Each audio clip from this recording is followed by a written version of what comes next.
Je suis Renaud Évrard, je suis psychologue clinicien et enseignant-chercheur en psychologie à l'Université de Lorraine.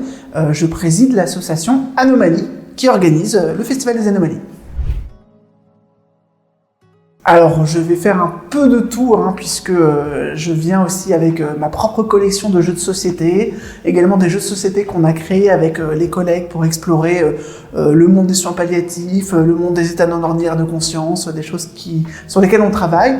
Je viens donner des conférences sur des ouvrages que j'ai co-dirigés ou écrits moi-même ces derniers temps, et puis j'essaie de donner des coups de main à tous les bénévoles qui font des ateliers.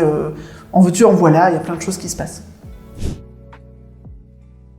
Alors, pour les psychologues, d'un côté sérieux, c'est que beaucoup de gens, on parle vraiment d'un tiers de la population française par exemple, va vivre des expériences paranormales et 2/3 de la population va croire à l'existence d'au moins un de ces phénomènes paranormaux. Ce qui fait que c'est assez massif comme phénomène social et c'est relativement peu étudié, accompagné.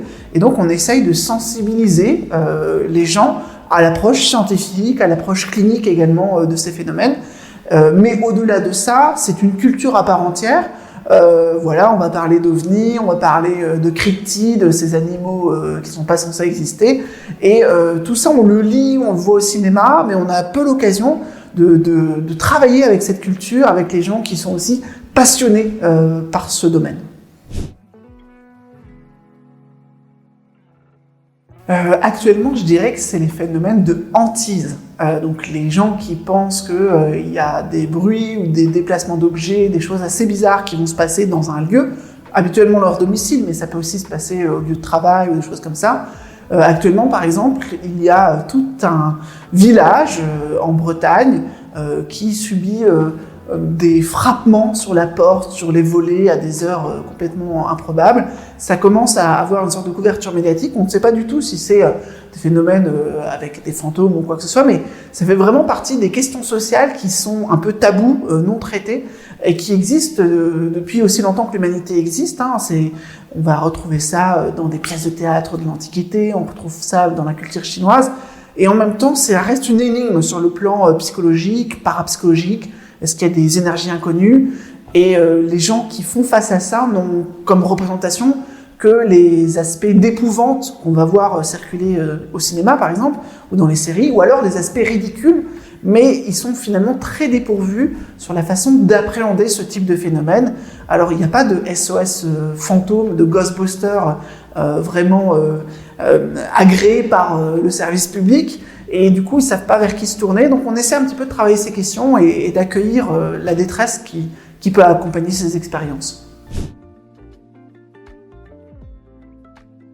C'est une initiative, c'est la 3e fois qu'on peut mener ce festival. C'est la première fois qu'on le fait à Nancy, dans la ville où on a un peu notre repère en tant que chercheur et pour les étudiants.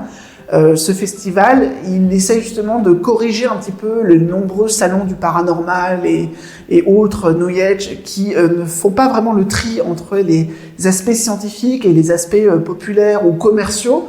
Là, on essaie d'avoir un programme de conférences de très bon niveau scientifique avec des gens qu'on estime, qu'on respecte, qui sont de divers horizons, diverses disciplines, et vraiment aller vers les gens qui sont curieux, qui ont vécu des choses, ou qui ont simplement envie de passer un bon moment, un bon week-end.